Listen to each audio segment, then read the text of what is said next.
Hey everybody, Mark here for Respawn Gaming. Now, it's no secret that Xbox has had a tough generation, but yeah, that's all set to change. Welcome to the future of Xbox. Before we get started, I want to give a big thank you to Dealer Gaming. The thumbnail and the image you see behind you right now is his. He made it, and I asked if I could use it, and he said yes. I'm surprised he even replied to me.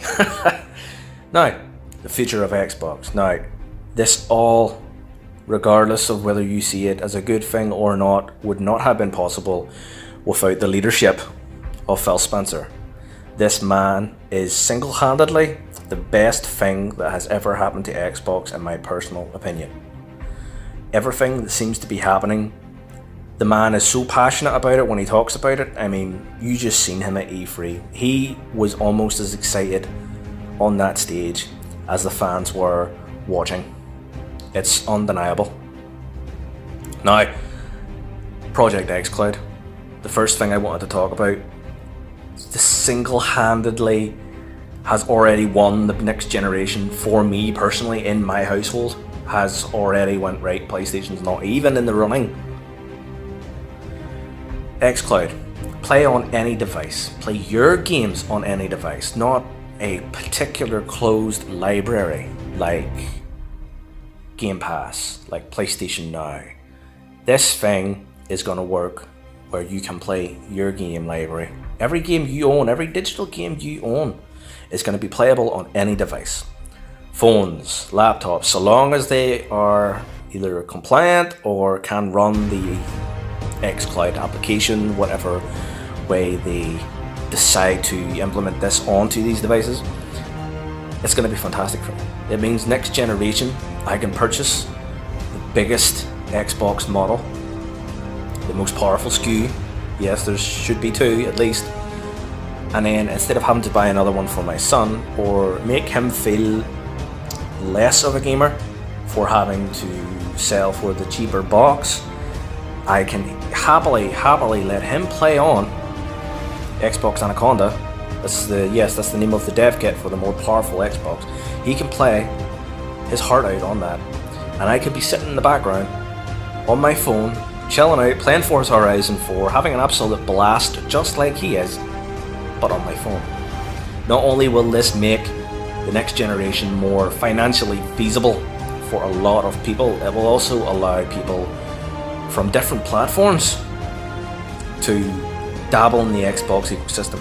I mean, you won't need an Xbox console to play this. This isn't screen sharing, this isn't streaming from the console to your computer, because we already have that. It works in some cases, and in other situations it doesn't. For me in particular, my computer only has an older wireless card in it, and it just doesn't cut it. Whereas this works straight from your phone, your tablet. Like I said, compatible devices. Now, people on PlayStation, for example, won't have to buy an Xbox console to play the Xbox games that they themselves decide, oh, I want to play that. They'll be able to just use this application, play away, be happy, like everyone else. It's going to be absolutely fantastic, and I really wish there was more technical information out there regarding how this is going to work, because that interests me and boggles my mind. I mean, all I know for sure right now is it has a lot to do with Microsoft's Azure servers, whereas the games are being played and everything's all closer together. Yeah, I'm not the kind of person that is in the know for all this sort of technical jazz. I couldn't, off the top of my head, just tell you how it works. Only that the trailer, which you're now seeing in the background, they actually show you it working on phones. Now, the broadband in America is leaps and bounds better than what's available to me in the UK. Here's a screenshot of the speed I get, and this is the fastest I can get in my area. Yeah, let that sink in. Now, this will be phenomenal going forward for Xbox in general. I mean, it means that people buying games don't necessarily have to have the console in order to play them, so long as obviously they buy them digital. This is going to be insane. I mean, as a lot of people know, most of the money in the gaming industry is from software and accessories, not necessarily the consoles themselves. Now, this is incredibly smart, and as of recording this part of the video, nobody else is really doing this or planning on doing this. Now, I do think somewhere down the line, Sony may try this with PlayStation Now. Originally, when PlayStation Now was announced, that's what it was announced like, that it would work on your phones, tablets, TVs, you name it. But now it only works on specific Sony phones, laptops, and your PlayStation 4s, and that's it. Which was a considerable letdown, to be fair, but what can you do? It's their choice. Now, moving on to the hardware, we have two Xbox dev kits in circulation right now, Xbox Anaconda and Xbox Lockhart. Now, these are reportedly in the hands of developers as we speak, so the generation could not be too far off. 2020, I could easily see it. Now, Anaconda will be the more powerful of the two and will more or less be your Xbox One X of the next generation. Now, Xbox Lockhart is touted to be no slouch.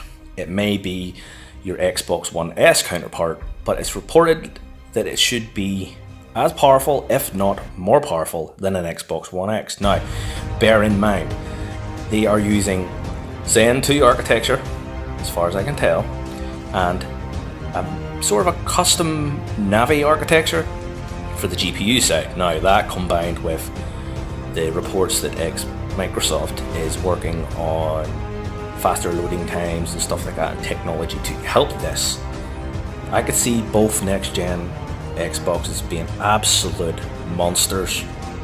So don't be afraid when you think, oh, Lockhart is the next Xbox One S, oh, I have to buy the Xbox Anaconda. That's simply not going to be the case. And reportedly, we have a discless Xbox which could potentially come out next year, and we have talk of a Xbox streaming box which will probably come out when Xcloud comes out, probably. Now, I'll talk more about those two in a little bit, but going back to Anaconda and Lockhart, these signify the bleeding edge of gaming tech. Now, with the Xbox One X, Microsoft broke the mold in gaming console design. It completely, it took the mold, it bounced it off the wall, it went, right, screw that, we'll make our own. The killing system in the X was a masterstroke. The design, the teardown video I watched of people taking this thing apart, this thing is so well put together. It brought a tear to my eye. I mean, this is the kind of love and passion from the console's manufacturer which you rarely see. You rarely see it. Doesn't matter what you're a fanboy of, you rarely see this. Now, if the Xbox One X's design and the way it's been put together and stuff is anything to go by, then Xbox Anaconda and Lockhart are going to be phenomenal next generation. I mean, having two SKUs, no, it's not unusual. When the 360 came out, there was the arcade version and there was the version that came out with a 20 gig hard drive. Now, that was the only difference back then, whereas this time round, when the generation starts, we will have a cheaper Xbox Lockhart for the more casual people who just want that next generation experience and know where to get it. And then there's the Xbox Anaconda for the hardcore gamer, for the person that wants the very most out of their console hardware, has the best, most appropriate TV or gaming monitor for their experience, and just wants the best online experience possible. Now, it's no secret that Xbox Live is superior to PlayStation Network in terms of speed, stability, so on and so forth. I mean, I myself have a Pro. I do have problems sometimes downloading things. It's incredibly slow, it's annoying as hell, and once or twice it has actually failed. Whereas my son on an Xbox One S, not an X, has zero problem, downloads super quick, very stable, never has a problem, and his console is further away from our wireless router than mine is. Explain that one to me. Now moving on to these two other unspoken Xbox consoles. I mean, a discless Xbox. I doubt it will be a discless Xbox One X, but more likely a discless Xbox One S for those people that buy all their games digital. I mean, I for one spent a long time this generation buying most of my games on the digital marketplace. For the simple reason being is, in my mind, I was supporting the developer and Xbox and stuff more by buying more or less direct instead of going to a shop and buying from them. Now, yes, sometimes, especially on Amazon, you could get the game cheaper as in physical form, but to me, I love supporting the developers. I mean, I bought PUBG twice. No, sorry, 3 times. Steam, Xbox, PS4. I like it when a new game developer comes up, and I like supporting them, and I love seeing them succeed, and yeah, we should all strive to be the same. But for me, I have 300 plus Xbox games. Yeah, a lot of Xbox Live Gold games, a lot of games I bought myself, and a lot of games my friend who I game share with has purchased as well. Now, if I had a discless Xbox One S, how much would that be? How cheap would that be? I mean, the kind of people that could potentially cater to it's mind-blowing. I mean, if you buy a console for yourself, but then your child wants one, you get one for your child. They want games. Yeah, there you go, Game Pass. You buy the discless Xbox, so long as it has a big enough hard drive. I haven't read anything regarding its hard drive, but I'm assuming it's going to be 1 terabyte. It would need to be if it's going to be solely download only games. This would be a deal breaker this generation, not next generation, this generation, for anybody buying a console for their kids. If you are unsure how much they will actually play, buying this Xbox, which will be noticeably cheaper, I might add, considerably cheaper, and Game Pass, there you go. There's their console, and there's instantly a library of games, great games, fantastic games, which will tide them over and keep them going for months and months. I mean, Sea of Thieves, brilliant choice. Forza Horizon 4, straight in Game Pass day one. I mean, that still blows my mind that when the great Xbox games come out, and I do mean the ones that I do think are great, like Sea of Thieves, State of Decay 2, yes, I had to stutter with that one. My god, man, it really encourages you to jump in and experience Game Pass because it's all there waiting for you. A mixture of original Xbox games, 360 classics, and then great Xbox One titles, and for the price of it, it's insane. It is absolutely insane. I can't recommend it enough, to be completely honest with you. Moving on to this said micro console. Now, the picture you see in the background is of an on-live micro console. Now, these came out a few years ago now, maybe more than 5 years ago. So this Xcloud's potential for people that have obviously experienced on live, you already know in your head what to expect. You know the kind of thing that they're going to do. And yeah, OnLive, if you don't remember, was a streaming service that streamed PC quality games to this micro console or to the relevant application on your computer. Now, this for me at the time was the only way I had to play games. I had recently, at the time, 5-6 years ago, I had lost my job for a while. I had to sell my consoles to keep the house running. You know what I mean? Growing up stuff. You all understand. This was the only way I had of playing games. This small little box. I've lost the remote, otherwise I would show you the remote. This small little box, LAN cable in, HDMI to the TV. You could plug a microphone into it. You could plug your headset into it, and you could plug the wire to charge the remote. Now, it has been done before, so Xbox's little micro console, I could definitely see it coming out, and I could definitely see it being a hit. Now, 5 years ago, this micro console cost me £70. £70. That was it. For a console that was streaming me PC quality games. And at the time, 5 years ago, my broadband speed, compared to what I showed you earlier in the video, wasn't even half that. And it worked. I never had any problems. Ever. Not once. Not once did I ever have a problem or ever have to phone them. Go onto the forums, nothing. Never had a problem. It worked great. And if Xcloud works the same way when it comes out on phones and stuff as well, it is going to absolutely dominate. There will be no questions asked, and that micro console will fly off the shelves. I think Microsoft would struggle to keep these things in stock. It's going to be absolutely mind-blowing. Now, it's no secret this generation that there has been a lot of fanboys bashing Xbox, saying Xbox has no games, where's your games, where's your games? Yeah, you're not going to be saying that much longer. Considering you were wrong to begin with, but now, considering the purchases that Microsoft has made in terms of new studios and developers for the Xbox brand, I cannot laugh hard enough at those people who just constantly, where's your games? Xbox has no games. Why are you on Xbox? Blah, blah, blah. Yeah. It's not that funny now, is it? From In Exile to Obsidian to Undead Labs, Turn 10 Interactive, and more. And more. Xbox has made sure that in the next coming generation, maybe even sooner, maybe before the generation even begins, we will see brand new IPs, old ones brought back from the brink, all from these new studios. Now, Obsidian Interactive, for me, has been one of the biggest purchases, second only to Ninja Fury, but we'll get on to that in a moment.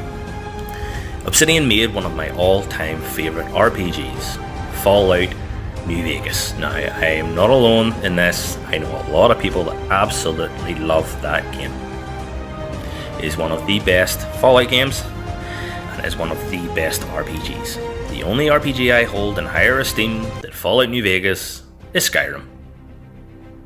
But that's just me. What they come up with next will be undoubtedly phenomenal. Now, Outer Worlds was already in production before Microsoft bought it, so there's already stuff signed and so on and so forth. So it will be a multi-platform game, yes, but after that's where the bread and butter will really start coming. Having that kind of talent, that kind of passion, and I am speechless at what comes to mind when I think what could potentially come from this studio in the future as an Xbox exclusive. It will be one hell of an RPG. And with the resources and the backing that Microsoft gives all its studios right now, and hopefully into the future, yeah, there's going to be no project too big for these guys to tackle. Now, Ninja Fury. I haven't played a Ninja Fury game personally since PS3 days. The launch title for the PlayStation 3, Heavenly Sword. That was the last time I played a Ninja Fury game. Not for lack of wanting to, but just does not appeal. I mean, it's the kind of game I have to be interested in to want to play it. Now, Sona's Sacrifice is definitely on my list of games to go. I have such a backlog right now, it's not even funny. But it's definitely on there. It really, really, really screams out just pure quality. I mean, visually, everything I've seen of it visually is unbelievable. To have that talent with Xbox's backing, like Obsidian Entertainment, the sky is the limit with these developers. Even Undead Lab is supporting State of Decay 2 insanely. As of making this video, patch 6.0 has come out, adding new content, bug fixes, so on and so forth. Whoa, it's this next generation, even coming up to the end of this generation, things are getting so much better for Xbox fans. Xbox as a whole is just all the plans and little things that have been tinkering in the background, have been gathering momentum and support, are all starting to come out now and sort of show what there is to look forward to. Now, I think the future for Xbox in particular is insane, and if you don't have an Xbox, I wholly recommend you get one. Start buying games, or even just start paying Xbox Live Gold, because when Xcloud comes out next year, the sky's the limit. What is to say that the Xcloud streaming service could not stream Scarlett generation games as well? That's what I'm saying. Xcloud is going to be such a deal breaker for this generation and the next. Going forward, Xbox has a really bright future, and so long as Phil Spencer is behind the wheel, I couldn't be happier. And now, if you find yourself at any point liking this video, please consider hitting the thumbs up. If you're new here and you haven't already, please consider subscribing. It helps me out more than you will ever know. Thank you for taking the time out of your day to watch my video. I put a lot of effort into this. This has been the biggest project I've undertook for my channel, and if you have any constructive criticism to give me, please leave it in the comments below, or look me up on Twitter at RESPRespawn. Thanks for watching and have a wonderful day.